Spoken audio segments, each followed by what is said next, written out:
আজকে আপনাদেরকে জানাবো মহানবী সাল্লাল্লাহু আলাইহি ওয়াসাল্লামের কিছু মুজিজা সম্পর্কে।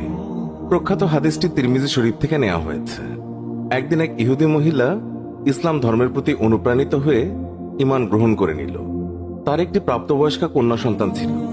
একদিন মেয়েটি আকস্মিকভাবে মারা গেল। অন্যান্য ইহুদিরা ভৎসনা দিতে শুরু করলো যে মুসলমান হবার কারণেই তোমার মেয়ে মারা গিয়েছে।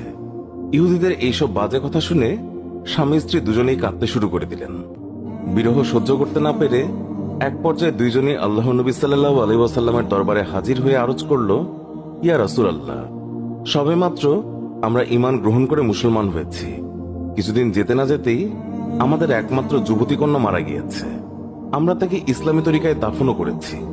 আমরা ঈমান গ্রহণ করার পরপরই আমাদের কন্যা মারা যাওয়াতে আমাদেরকে গোত্রীয় লোকেরা ভৎসনা দিচ্ছে। তারা বলছে ঈমান আনার কারণেই সে মারা গিয়েছে। নবী করিম সাল্লাল্লাহু আলাইহি ওয়াসাল্লাম তাদের বিবরণ শুনে বললেন, তোমরা আমাকে তার কবরের পাশে নিয়ে চলো। রাসূলের নির্দেশ মোতাবেক তারা তাকে একটি পাহাড়ের পাদদেশে নিয়ে গেল। সেখানে দাঁড়িয়ে ইশারা করে বলল, ওই যে পাহাড়ের উঁচুতে আমার মেয়ের কবর।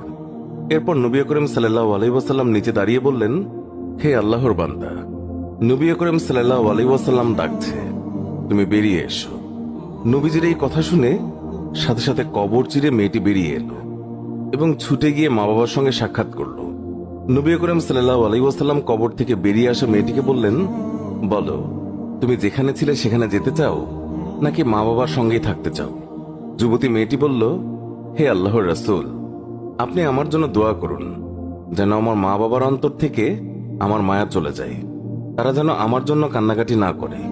আমি আমার স্থানে চলে যেতে চাই, কারণ আল্লাহ তাআলাকে আমি আমার মা বাবার চেয়ে অধিক ভালো পেয়েছি। হে আল্লাহ, আপনি আমাদের সবার গুনাহ ক্ষমা করে দিন, আমিন। কবর হলো আখিরাতের প্রথম ঘাঁটি। হাদিসে আছে, হযরত উসমান রাদিয়াল্লাহু তাআলা আনহু তিনি যখন কোনো কবরের পাশে দাঁড়াতেন তখন এমন ভাবে কাঁদতেন যে নিজের দাড়ি মুবারক ভিজে যেত। তাই একবার তাকে জিজ্ঞাসা করা হলো, আপনি জান্নাত এবং জাহান্নাম স্মরণ করে এত কাঁদেন কেন? যতটুকু কাঁদেন কবর দেখে, এর কারণ কি? তিনি বললেন, রাসূলুল্লাহ সাল্লাল্লাহু আলাইহি ওয়াসাল্লাম বলেছেন, কবর হচ্ছে আখিরাতের প্রথম ঘাঁটি। এখানে যদি কেউ রক্ষা পেয়ে যায় তাহলে পরবর্তী সব ঘাঁটি তার জন্য সহজ হয়ে যাবে।